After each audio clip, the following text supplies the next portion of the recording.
नमस्कार मित्रांनो, स्वागत आहे तुमचं आपल्या कृषी अपडेट यूट्यूब चॅनलवरती. मित्रांनो, राज्यात आता इथून पुढे पावसाचा जो वेग जो असणार आहे तो राज्यामध्ये पुन्हा एकदा दिसून येणार आहे. राज्यामध्ये अवकाळी पावसाचा कालावधी सुरू होतो आहे. तर राज्यामध्ये आता आहे 9 नोव्हेंबर, आज 9 नोव्हेंबर आहे. राज्यामध्ये 10, 11, 12, 13 नोव्हेंबरपर्यंत राज्यातील वातावरण हे कोरडं राहणार आहे. परंतु राज्यामध्ये अवकाळीचा कालावधी हा सुरू होत आहे.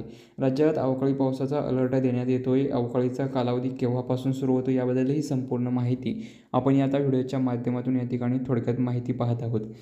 त्यापूर्वी आपल्या चॅनलवर जर नवीन असाल चॅनलला सबस्क्राईब करून शेजारील बेल आयकॉन प्रेस करा आणि या व्हिडिओला सर्वप्रथम लाईक करून आपल्या तालुक्याचे गावाचे नाव कमेंट नक्की करा.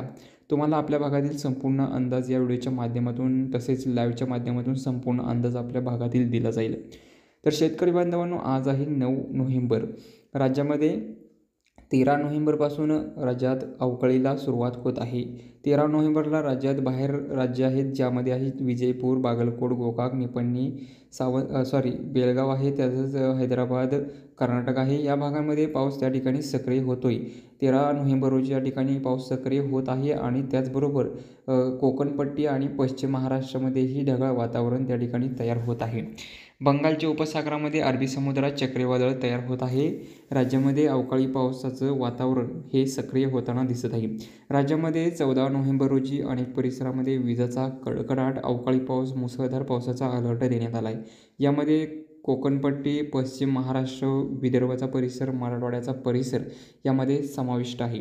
या परिसरांना त्या ठिकाणी जोरदार पावसाचा अलर्ट देण्यात आला आहे. अवकाळी पाऊस या परिसरामध्ये झोडपून काढणार आहे. अवकाळी पाऊस म्हटले की त्या ठिकाणी अवकाळी पाऊस अलर्ट, वादळी वारा आणि गारपीटही असतेच. तर या परिसरांना त्या ठिकाणी जोरदार अलर्ट देण्यात आलेला आहे. या ठिकाणी आता 14 नोव्हेंबर रोजी पश्चिम महाराष्ट्र, विदर्भ आणि कोकणपट्टीला जोरदार पावसाचा अलर्ट देण्यात आला आहे. यामध्ये रत्नागिरी, राजापूर, सावंतवाडी, परसेम, चिपळूणपर्यंत परिसर सक्रिय असणार आहे. तसेच पश्चिम महाराष्ट्रातील सातारा, सांगली, कराड, वडोद, विटा, सांगली, कोल्हापूर, निपाणी, सोलापूर, विजयपूर तसेच इकडे बार्शी, धाराशिव, तुळजापूरपर्यंत यामध्ये परिसर असणार आहे. या परिसरांना अवकाळी पावसाचा अलर्ट देण्यात आलेला आहे. तसेच मराठवाड्यातील लातूर, उदगीर, अहमदपूर, परळी, नांदेड, परभणी, जिंतूर, देगलूरपर्यंत परिसर असणार आहे. या परिसरांना त्या ठिकाणी वादळी वाऱ्यासह अवकाळीचा इशारा देण्यात आलेला आहे. कोकणपट्टीमध्येही त्या ठिकाणी अवकाळीचा इशारा देण्यात आलेला आहे. 14 नोव्हेंबर रोजी रात्रीच्या वेळेस त्या ठिकाणी पावसाचा जोर अनेक भागांमध्ये त्या ठिकाणी वाढलेला दिसेल. तर अशा प्रकारचे वातावरण राज्यामध्ये आता अवकाळीचे वातावरण तयार होताना दिसत आहे. यापुढील अंदाज पाहण्यासाठी आपल्या चॅनलला सबस्क्राईब करा आणि जास्तीत जास्त शेतकरी बांधवांपर्यंत हा व्हिडिओ शेअर करायला विसरू नका. धन्यवाद.